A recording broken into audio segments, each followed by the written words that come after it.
It's good to be here. And like Osama said, our partnership is pretty old. It started with the Manthan Award, and we've started doing it with mBillionth.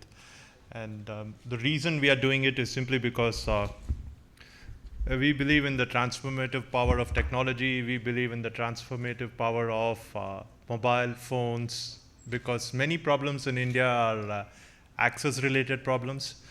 And the big thing that the information revolution has done is, if you look at any supply chain, irrespective of whether it's a supply chain for services or supply chain for products, it's broken it into two parts. One is the information flow, and one is the actual product or service flow.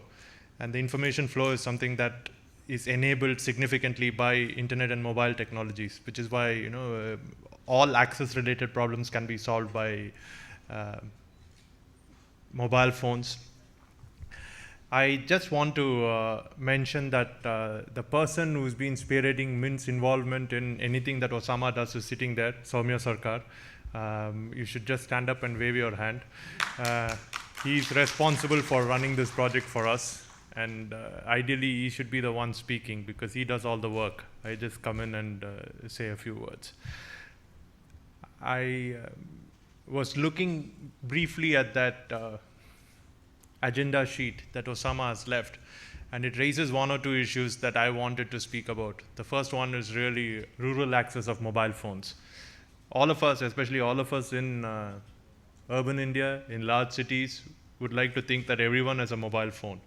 The penetration is over 90% in urban India.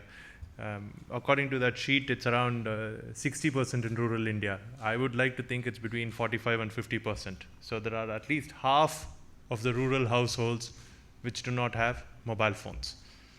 The second thing that, again, the agenda sheet mentions is the number of women with mobile phones, especially in rural India.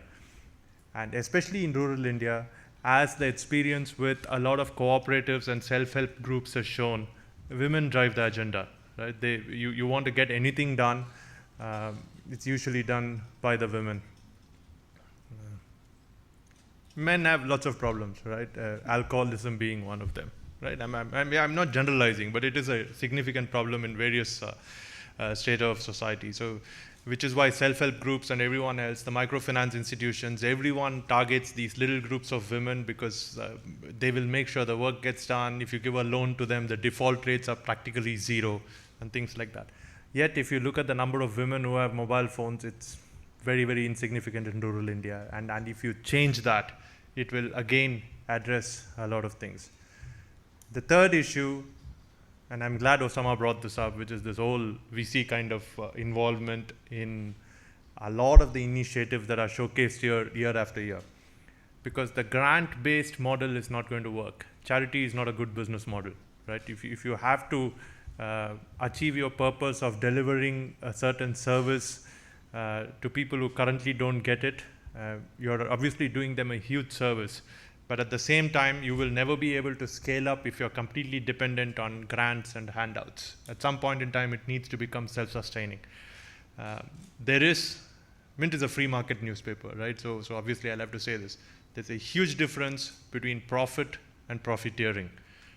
I think the job of organizations like DEF should be to encourage profit-making small initiatives which can then scale up and become mid-sized and large in rural areas, and not just foster grant-based or handout-based initiatives. Because if once you start doing that, you'll really see the kind of scale that you're able to build up. There are enough well-meaning venture capital firms which have significant social objectives.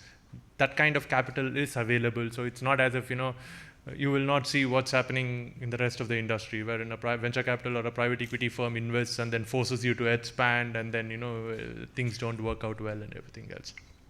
The last point, we really have to figure out how we are going to get the internet to rural India. And I think a lot of us do disservice to fixed line.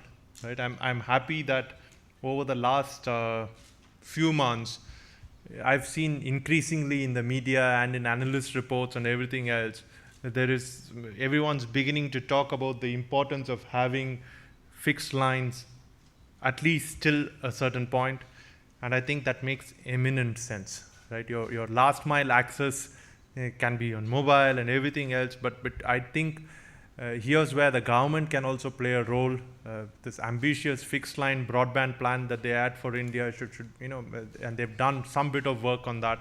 I think it needs to be taken across the country, and everyone can use it, for a fee, right? Even if private companies want to use it. But I don't think we should be as dismissive of fixed line technologies as we are. I'm not speaking about the rotary telephones. The minute you say fixed line, everyone starts thinking of rotary telephones. I'm speaking about connectivity till the last mile, and then from there you do something else. I wish Osama and DEF all the best. I think mobile is really the future.